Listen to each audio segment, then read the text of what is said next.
Halo semuanya, kembali lagi di Sunyiwara. Semua berawal dari sunyi, kemudian menjadi wara. Sebelum kita mulai, tekan terlebih dahulu tombol subscribe, serta nyalakan juga tombol loncengnya, agar mendapatkan notifikasi dan tidak ketinggalan cerita Sunyiwara berikutnya.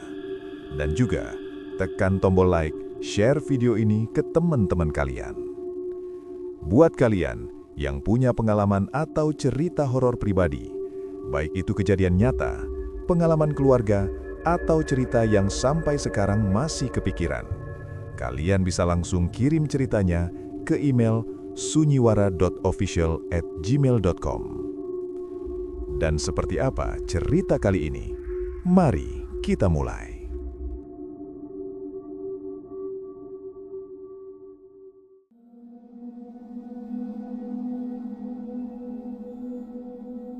Jadi ini kejadian waktu gue semester akhir.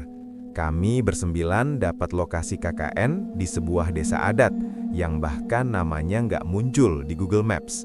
Serius, waktu itu dosen cuma bilang, desanya tertutup, kalian jaga sikap.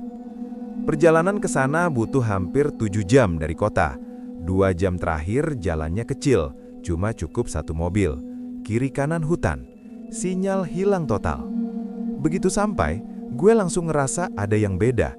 Bukan serem, tapi suasananya seperti terlalu rapi dan terlalu sunyi. Rumah-rumah kayu berdiri sejajar, nggak ada yang bertingkat, nggak ada antena TV, nggak ada suara musik. Dan yang paling aneh, begitu mobil kami masuk gapura desa, beberapa warga langsung berhenti aktivitas dan cuma melihat. Nggak senyum, nggak menyapa, cuma melihat. Kami disambut kepala adat, bukan kepala desa. Seorang pria tua dengan ikat kepala hitam dan tatapan tajam. Beliau cuma bilang satu kalimat pertama ke kami. Di sini ada aturan yang tidak tertulis. Setelah maghrib, kalian bukan tamu. Kami semua saling pandang. Bukan tamu maksudnya, Pak? Salah satu teman gue, Raka, nanya santai. Beliau jawab datar. Tamu tidak berjalan setelah maghrib. Kami pikir itu cuma aturan adat biasa, mungkin soal sopan santun. Rumah yang disiapkan buat kami ada di ujung desa, dekat sawah dan hutan kecil. Rumah kayu panggung, besar tapi kosong. Hari pertama aman, kami bersih-bersih, kenalan warga, survei program kerja. Sampai menjelang maghrib, sekitar jam 6 kurang sedikit, tiba-tiba warga mulai masuk rumah masing-masing. Pintu ditutup, jendela dikunci. Suasana desa berubah cepet banget. Nggak ada lagi anak kecil main, nggak ada suara orang ngobrol, sunyi. Dan tepat saat azan maghrib dari musola kecil terdengar, suasana jadi lebih gerat. Bukan takut, tapi seperti ada tekanan di udara. Raka yang dari awal paling santai malah nyeletuk. Ya elah, kayak setting film aja. Malam pertama kami nurut, nggak ada yang keluar rumah. Tapi jam 8 malam, Raka bilang dia mau ke warung kecil yang tadi siang sempat dia lihat dekat jalan masuk desa. Katanya cuma 5 menit. Gue bilang, jangan deh, tadi kepala adat sudah bilang. Raka ketawa, santai aja, kita kan masih tamu. Dan itu kalimat terakhir yang gue ingat, sebelum semuanya berubah. Karena 10 menit setelah Raka keluar, kami dengar suara kentongan. Bukan dari musola, tapi dari arah hutan. Tok, tok, tok, 3 kali, dan lampu rumah kami tiba-tiba redup sendiri. 10 menit setelah Raka keluar, suara kentongan dari arah hutan itu berhenti. Tapi suasana desa makin sunyi. Bukan sunyi biasa. Sunyi yang kayak ditahan. Kami langsung keluar ke teras rumah panggung itu. Gelap banget. Lampu rumah warga mati semua. Gak ada satupun jendela yang terbuka. Raka? Gue teriak pelan. Gak berani keras-keras. Gak ada jawaban. Raka cuma bilang mau ke warung kecil dekat jalan masuk desa. Siang tadi warung itu jelas ada. Ada ibu-ibu jualan. Tapi sekarang dari kejauhan cuma kelihatan bangunan gelap tanpa cahaya. Raka memang orangnya santai. Tapi gak mungkin dia sengaja ngilang gitu aja. Kami akhirnya sepakat buat nyari. Gak jauh-jauh. Cuma sampai batas jalan masuk desa. Baru turun dari tangga rumah. bulu kuduk gue langsung berdiri. Udara terasa lebih dingin. Dan yang paling aneh, suara jangkrik gak ada. Hutan biasanya ribut malam hari, tapi ini hening total. Kami jalan berlima ke arah warung itu, sisanya stay di rumah. Semakin dekat, gue makin gak enak. Warung yang siang tadi jelas ada lampu neon kecilnya, sekarang terlihat kosong, kayak bangunan lama yang gak dipakai bertahun-tahun. "Ini tempatnya kan?" bisik Dina. Gue angguk pelan. Kami panggil nama Raka lagi, gak ada jawaban. Tiba-tiba dari arah hutan terdengar suara langkah. Pelan, bukan langkah lari, bukan langkah panik. Langkah yang teratur. Tap, tap, tap. Kami semua langsung nengok ke arah suara itu. Dan di batas gelap antara jalan desa dan hutan, gue lihat sosok berdiri. Tinggi, kurus, pakai pakaian seperti warga desa. Tapi wajahnya gak jelas, seperti tertutup bayangan yang lebih gelap dari malam itu. "Pak," gue coba panggil. Sosok itu gak jawab. Dia cuma berdiri, lalu perlahan mengangkat tangan dan menunjuk ke arah sawah di samping warung. Dina langsung pegang lengan gue. "Jangan ke sana." Tapi gue udah lihat sesuatu di pinggir sawah itu. Bayangan orang duduk. Raka. Dia duduk di pematang sawah, punggungnya menghadap kami. "Rak!" gue teriak. Dia gak bergerak. Kami lari mendekat. Begitu sampai, jantung gue hampir copot. Raka duduk dengan mata terbuka lebar, kosong, mulutnya sedikit terbuka. Tangannya menggenggam tanah sawah sampai kuku-kukunya kotor. "Rak!" gue goyangin bahunya. Dia pelan-pelan nengok ke gue. Dan kalimat pertama yang keluar dari mulutnya bikin gue langsung merinding. Dia bilang kita sudah lewat waktu. "Siapa?" gue tanya cepat. Raka cuma geleng pelan. "Kita bukan tamu." Kalimat itu sama persis seperti yang kepala adat bilang siang tadi. Tiba-tiba suara kentongan berbunyi lagi. Kali ini bukan 3 kali, 4 kali. Tok, tok, tok, tok. Dan dari arah hutan, gue bisa lihat beberapa bayangan berdiri di antara pohon-pohon. Bukan satu, tapi banyak. Kami langsung tarik Raka dan lari kembali ke rumah panggung. Begitu sampai di tangga, lampu rumah kembali terang normal, seolah gak pernah redup. Dan yang bikin dada gue makin dingin, saat kami nengok ke arah jalan masuk desa, warung itu kembali ada. Lampunya nyala, seperti siang tadi. Begitu sampai di dalam rumah panggung, Raka langsung terduduk di lantai. Nafasnya cepat, tapi bukan karena lari. Lebih seperti orang yang habis nahan sesuatu berat di dada. "Kita nggak boleh lewat batas sawah itu," katanya pelan. "Lo ngapain ke sawah?" gue tanya. Raka diam beberapa detik, lalu jawab dengan suara pelan banget. "Warungnya nggak ada." "Kita lihat kok warungnya ada," Dina nyahut. Raka geleng. Pas gue keluar, warung itu gelap, kayak bangunan kosong. Gue panggil-panggil nggak ada jawaban. Terus gue dengar suara orang manggil nama gue dari arah sawah. Suara siapa? Suara bapak tua. Gue langsung keingat kepala adat. Dia bilang, "Tamu tidak duduk di jalan kami." Raka lanjut cerita sambil tatapannya kosong. Katanya dia jalan ke arah sawah karena ngerasa dipanggil. Di tengah pematang, dia lihat beberapa orang berdiri di kejauhan. Pakaian mereka kayak warga desa, tapi wajahnya nggak jelas.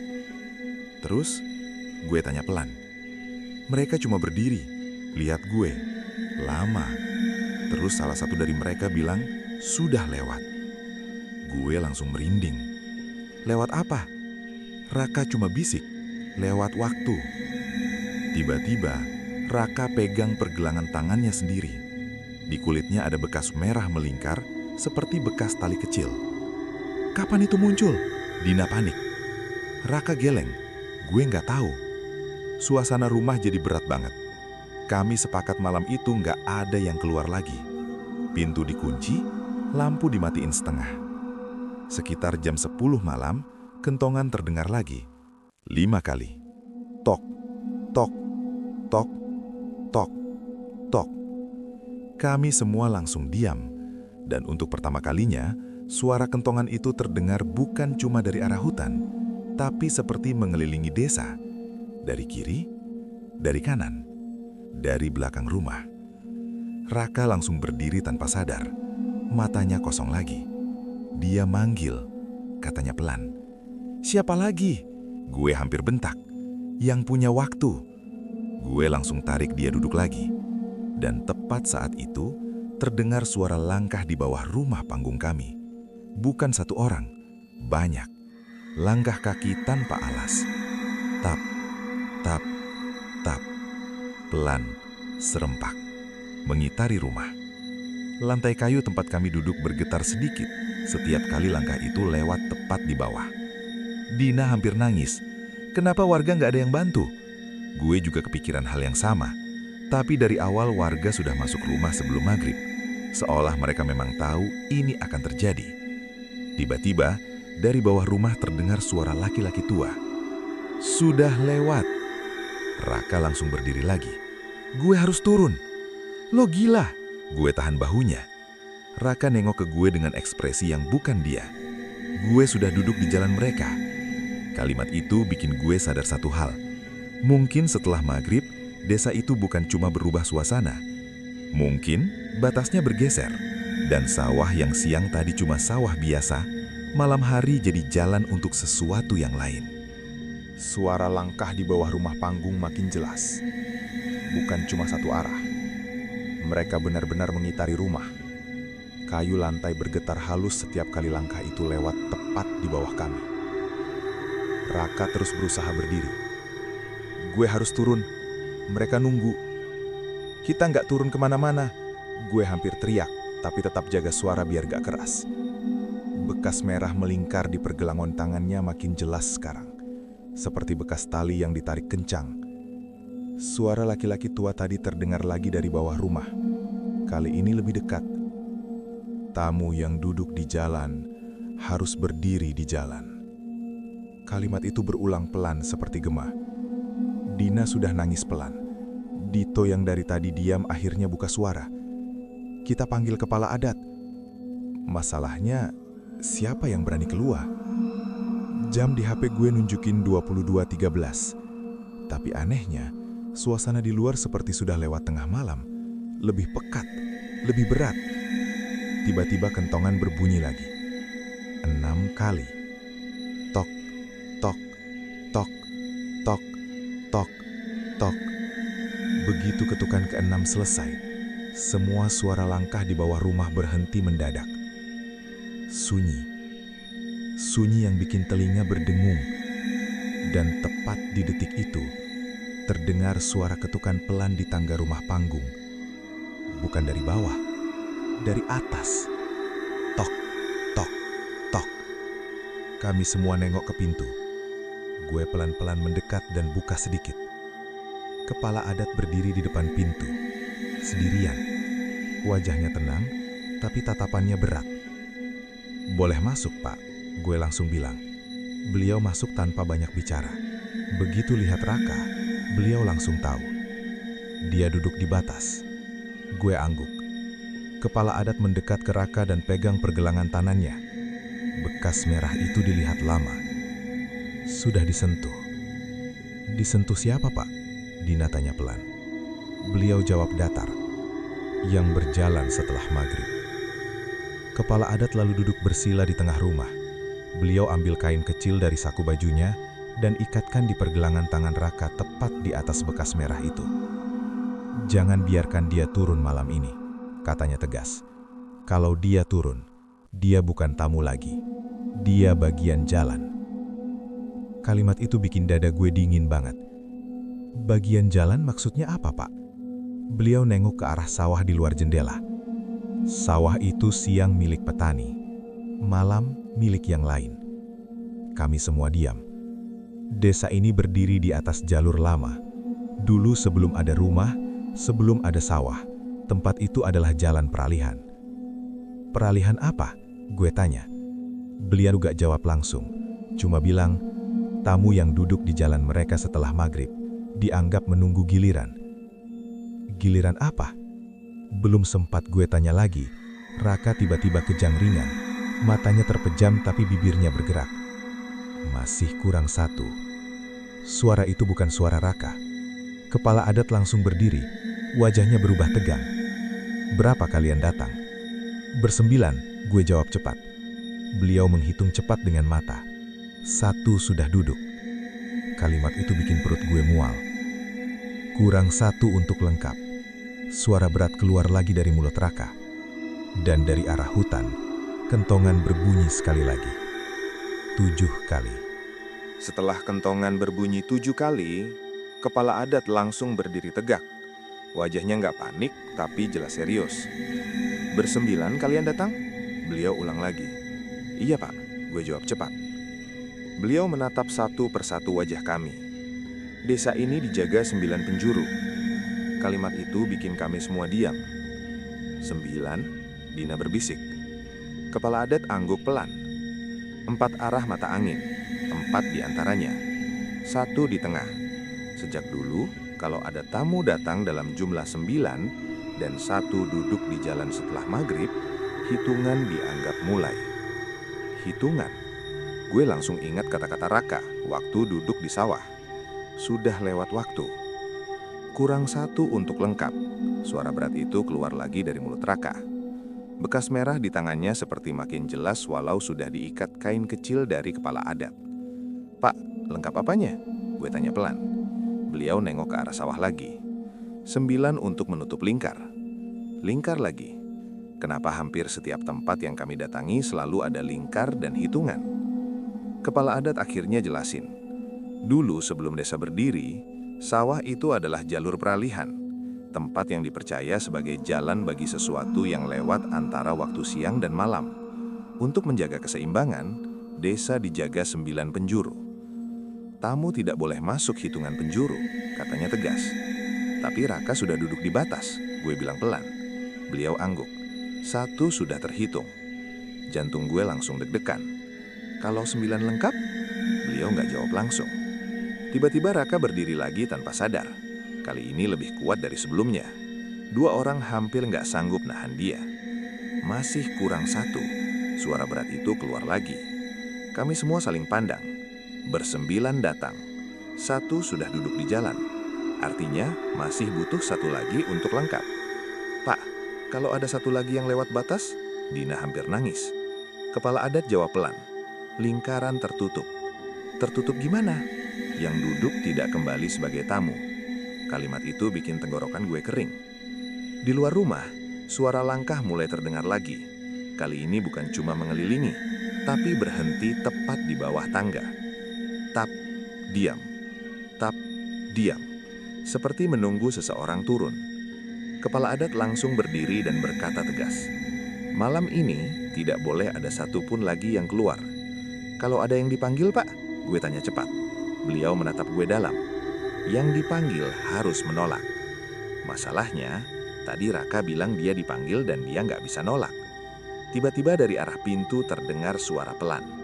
Bukan ketukan, tapi suara seperti kuku menggesek kayu. Grek. Dina refleks menoleh ke arah pintu. Dan untuk sepersekian detik, gue lihat bayangan berdiri tepat di balik celah papan rumah panggung itu. Tinggi, kurus, kepala sedikit miring. Dan suara itu terdengar lagi. Kurang 1. Malam itu kami benar-benar nggak tidur. Kepala adat tetap duduk bersila sampai hampir tengah malam. Suara langkah di bawah rumah masih terdengar sesekali, tapi nggak lagi mengitari. Lebih seperti berdiri dan menunggu. Raka akhirnya tertidur menjelang subuh, tapi tidurnya nggak tenang. Badannya beberapa kali tersentak. Bekas merah di tangannya masih jelas, walau kain kecil sudah diikatkan. Kami pikir setelah lewat tengah malam semuanya akan reda. Ternyata enggak. Besok paginya, Dina bangun dengan wajah pucat. Gue mimpi, katanya pelan. Mimpi apa? Gue tanya. Gue duduk di sawah itu. Semua langsung diam. Gue nggak pernah ke sana malam-malam, tapi di mimpi gue tahu. Itu jalan mereka. Gue langsung ngerasa dingin. Lo ngapain di mimpi? Dina jawab pelan. Gue duduk, nunggu. Kalimat itu bikin jantung gue berdetak lebih cepat. Terus, di depan gue ada 8 orang berdiri, wajahnya nggak jelas, dan satu tempat kosong di tengah. 8 berdiri, 1 kosong, 9 penjuru, Raka 1, kurang 1 lagi untuk lengkap. Siang itu suasana desa normal seperti biasa. Warga beraktivitas, anak-anak main, tapi setiap kami lewat tatapan mereka beda. Bukan benci, bukan ramah, lebih seperti waspada. Seolah mereka tahu hitungan sedang berjalan. Gue coba tanya kepala adat lagi, "Pak, kenapa sekarang Dina yang mimpi?" Beliau jawab pelan, "Karena jalan memilih yang paling mudah didorong." Didorong apa? Rasa takut. Gue langsung nengok ke Dina. Dia memang paling takut sejak awal kejadian. Sore menjelang maghrib, Dina mulai gelisah. Nafasnya cepat, tangannya dingin. "Gue nggak mau duduk di sana," katanya berulang-ulang. "Kita nggak bakal keluar," gue yakinin. Tapi tepat setelah azan maghrib selesai, Dina berdiri mendadak. Matanya kosong, sama seperti Raka malam pertama. "Gue dipanggil," katanya datar.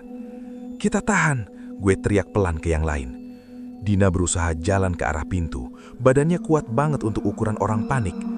Dari bawah rumah suara langkah mulai terdengar lagi. Kali ini lebih banyak.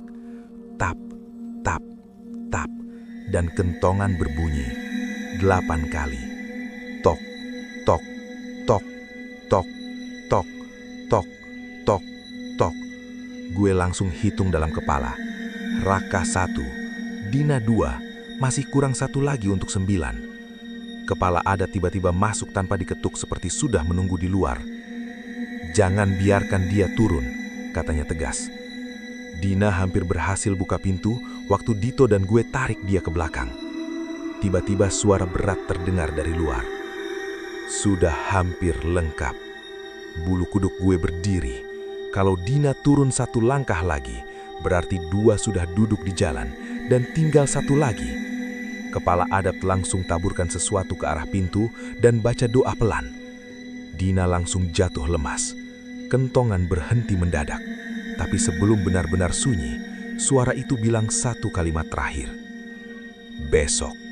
Setelah Dina pingsan dan kentongan berhenti, malam itu terasa seperti ditunda.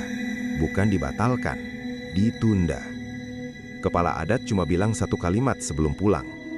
Besok malam adalah penutup. Penutup apa? Beliau gak jelasin. Pagi harinya, Dina sadar dengan kondisi lemas, tapi gak lagi kosong tatapannya. Raka juga kelihatan lebih stabil, walau bekas merah di tangannya belum hilang sepenuhnya. Kami pikir mungkin karena 2 sudah hampir duduk, hitungan jadi bingung. Ternyata kami salah. Siang itu, yang berubah justru gue. Awalnya cuma rasa aneh, kayak deja vu. Gue lagi berdiri di depan rumah panggung, lihat ke arah sawah, dan tiba-tiba ngerasa gue pernah berdiri di situ malam hari. Padahal gue nggak pernah turun sejak kejadian Raka. Terus muncul rasa tenang.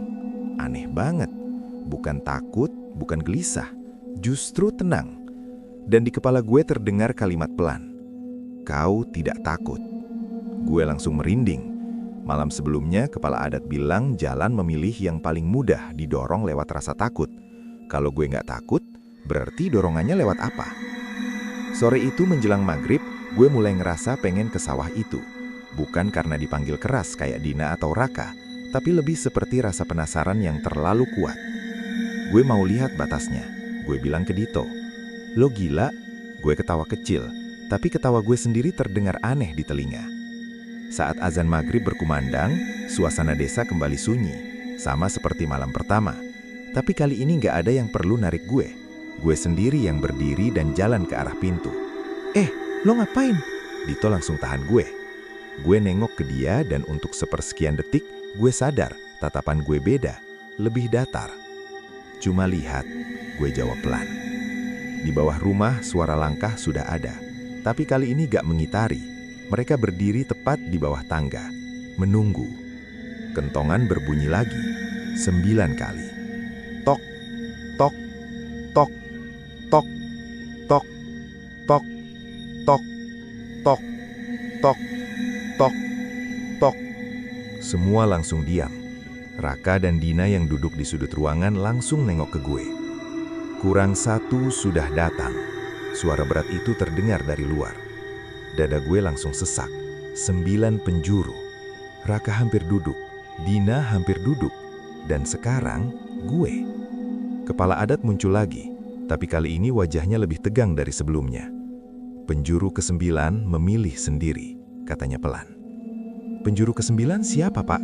Dina tanya gemetar. Beliau nengok ke gue, yang di tengah. Gue langsung sadar, 4 arah, 4 di antaranya, 1 di tengah. Dan dari awal gue yang paling sering berdiri di tengah kelompok, gue yang paling banyak nanya, gue yang paling mencoba cari tahu. Mungkin bukan kebetulan. Suara dari luar terdengar lagi. Lengkapkan. Dan untuk pertama kalinya, gue ngerasa kaki gue sendiri bergerak turun 1 anak tangga.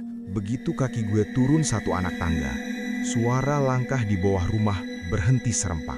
Sunyi total. Seperti semua menahan napas. Dito langsung tarik tangan gue. Lo sadar gak sih? Gue sadar. Tapi ada dorongan aneh yang gak kayak Raka atau Dina. Bukan dipaksa. Lebih seperti diajak. Seperti ada yang bilang, kalau kau di tengah, kau penentu. Kentongan 9 kali tadi masih berdengung di kepala gue. Tok, tok, tok, tok, tok, tok, tok, tok, tok. 9 penjuru. Kepala adat berdiri tepat di belakang gue. Kalau kau turun sebagai tamu, kau duduk. Kalau kau turun sebagai penutup, kau berdiri. Kalimat itu bikin gue langsung berhenti. Penutup apa, Pak? Beliau jawab pelan. Penutup bukan korban. Penutup adalah batas. Gue langsung ngerti sedikit. Raka dan Dina hampir duduk di jalan mereka. Artinya hampir jadi bagian hitungan. Tapi kalau 9 benar-benar duduk, lingkar tertutup dan jalan itu aktif penuh. Bukan cuma peralihan, tapi terbuka. Dan desa ini selama ratusan tahun menjaga supaya lingkar itu nggak pernah lengkap. Kenapa kami bersembilan yang datang? Gue tanya. Kepala adat menatap gue lama. Tidak semua yang datang ke desa ini kebetulan. Kalimat itu bikin bulu kuduk gue berdiri. Di bawah tangga, gue bisa lihat bayangan-bayangan berdiri sejajar di pematang sawah. 8 bentuk samar, 1 ruang kosong di tengah. Ruang itu seperti menunggu gue. Suara berat terdengar lagi. Lengkapkan. Gue tarik napas panjang. Kalau gue turun sebagai tamu yang dipanggil, berarti gue duduk dan jadi bagian jalan. Tapi kalau gue turun sebagai penutup, gue nggak boleh duduk. Gue turun 1 anak tangga lagi. Dito teriak nama gue, tapi gue nggak nengok. Begitu kaki gue menginjak tanah di bawah rumah, udara langsung berubah. Lebih dingin, lebih padat. Bayangan-bayangan di sawah mulai bergerak pelan. Gue jalan menuju batas sawah. Setiap langkah, gue dengar suara mereka mengikuti dari kiri dan kanan.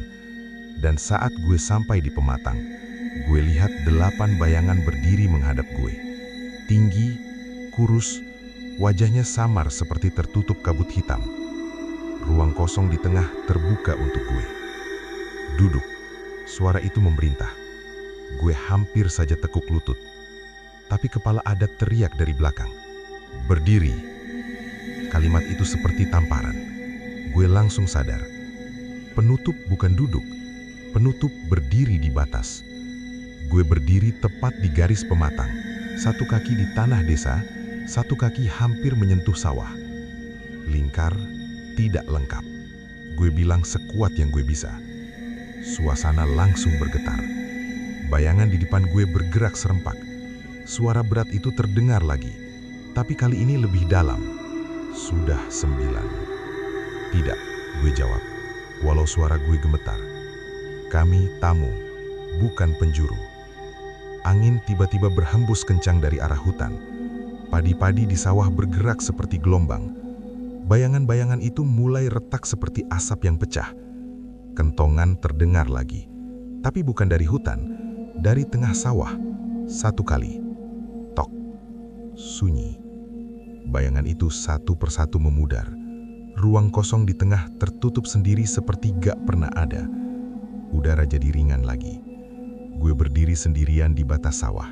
Gue masih berdiri di batas pematang sawah waktu angin itu berhenti mendadak.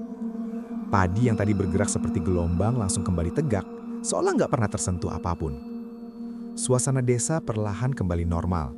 Suara jangkrik mulai terdengar lagi. Dari belakang gue, kepala adat mendekat pelan. "Kau tidak duduk," katanya singkat. Gue cuma bisa angguk. Kaki gue gemetar banget sebenarnya, tapi entah kenapa hati gue tenang. Beda dengan rasa ditarik sebelumnya, kali ini rasanya seperti selesai. Raka dan Dina lari ke arah gue dari bawah rumah panggung. Wajah mereka pucat tapi sadar penuh. Bekas merah di tangan Raka sudah memudar, tinggal garis samar. Dina nggak lagi kelihatan kosong. "Lo gila banget," Dito bilang sambil hampir mukul pundak gue karena panik. Gue cuma ketawa kecil, lebih kelegah daripada lucu. Kepala adat berdiri menatap sawah lama sekali. Lalu beliau bilang pelan, "Jalan itu akan diam untuk waktu yang panjang." "Berarti udah aman, Pak?" Dina tanya. Beliau nggak langsung jawab. Aman bukan berarti hilang, hanya tidak disentuh. Kalimat itu dalam banget. Kami kembali ke rumah panggung. Malam itu nggak ada lagi kentongan, nggak ada suara langkah di bawah rumah. Udara terasa seperti desa biasa. Tapi sebelum tidur, kepala adat bilang satu hal yang bikin gue mikir lama. "Kalian datang bersembilan bukan kebetulan. Jalan itu selalu mencari angka lengkap, tapi tidak semua angka mau duduk." Gue langsung teringat momen tadi di sawah. Ruang kosong di tengah itu bukan sekedar tempat, itu posisi. Dan posisi itu tadi milik gue kalau gue memilih duduk. "Pak, kalau tadi saya duduk," gue akhirnya berani tanya. Beliau menatap gue tanpa ekspresi. "Maka kalian pulang tidak lagi bersembilan." Dada gue langsung dingin. Dan desa ini akan menjaga jalan itu dengan cara lain. Cara lain? Gue nggak berani tanya lebih jauh. Pagi harinya, suasana desa benar-benar normal. Warga kembali tersenyum, bahkan beberapa menyapa kami seperti nggak pernah ada kejadian apa-apa. Warung kecil di jalan masuk desa jelas ada. Lampunya mati karena siang, tapi bangunannya utuh. Raka sempat berdiri lama di pinggir sawah siang itu. Gue nggak ingat wajah mereka, katanya pelan. Cuma ngerasa kayak hampir ikut antre. Antre, kata itu bikin gue merinding lagi. Sore sebelum maghrib, kepala adat datang sekali lagi ke rumah kami. "Mulai malam ini, kalian kembali tamu," katanya. "Kenapa sekarang?" gue tanya. Beliau menjawab, "Karena kalian sudah menolak duduk." Kalimat itu baru sekarang benar-benar masuk ke kepala gue. Selama ini kami pikir aturan tamu tidak berjalan setelah maghrib itu sekedar sopan santun. Ternyata bukan. Itu cara desa menjaga supaya tamu tidak pernah masuk hitungan penjuru. Kalau tamu berjalan, dia dilihat. Kalau duduk, dia dihitung. Dan hitungan itu hampir lengkap malam tadi. Setelah malam itu, gak ada lagi kentongan tambahan. Gak ada lagi suara langkah di bawah rumah. Maghrib berikutnya terasa seperti maghrib biasa. Warga tetap masuk rumah, pintu tetap ditutup. Tapi suasananya nggak lagi berat. Lebih seperti tradisi yang dijaga, bukan ancaman yang mengintai. Program KKN kami berjalan normal sampai selesai. Raka gak pernah lagi ngomong soal duduk di jalan. Bekas merah di tangannya hilang total dalam 3 hari. Dina juga gak pernah mimpi sawah lagi. Kami pulang bersembilan. Lengkap. Waktu pamit, kepala adat cuma bilang satu kalimat terakhir ke gue.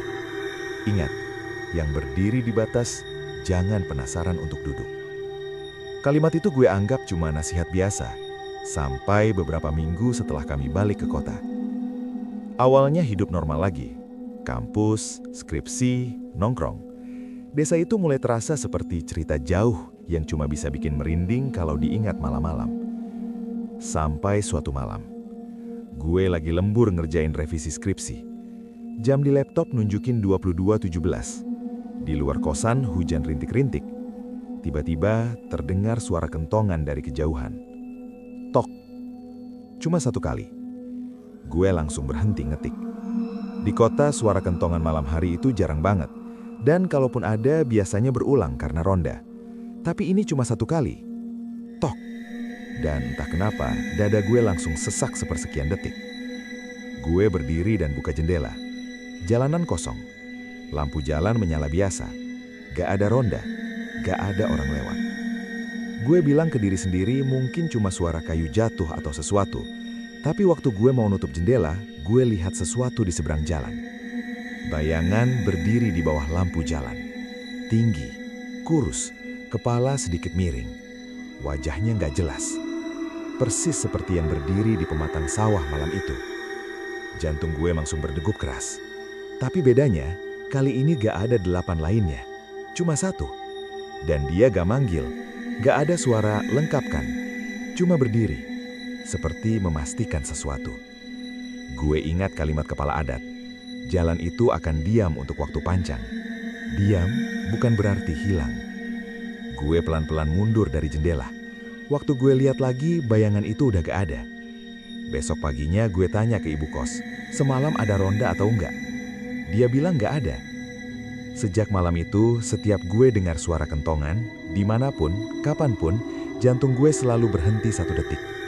Bukan karena takut ditarik lagi, tapi karena gue tahu rasanya berdiri di batas. Dan gue tahu kalau malam itu gue memilih duduk, mungkin cerita ini gak pernah sampai ke lo. Desa itu sekarang mungkin masih berdiri tenang. Sawahnya tetap hijau, warganya tetap menutup pintu setelah maghrib. Dan mungkin setiap ada tamu datang dalam jumlah 9, kepala adatnya masih menghitung pelan dalam hati. Bukan untuk melarang, tapi untuk memastikan tidak ada yang duduk di jalan mereka.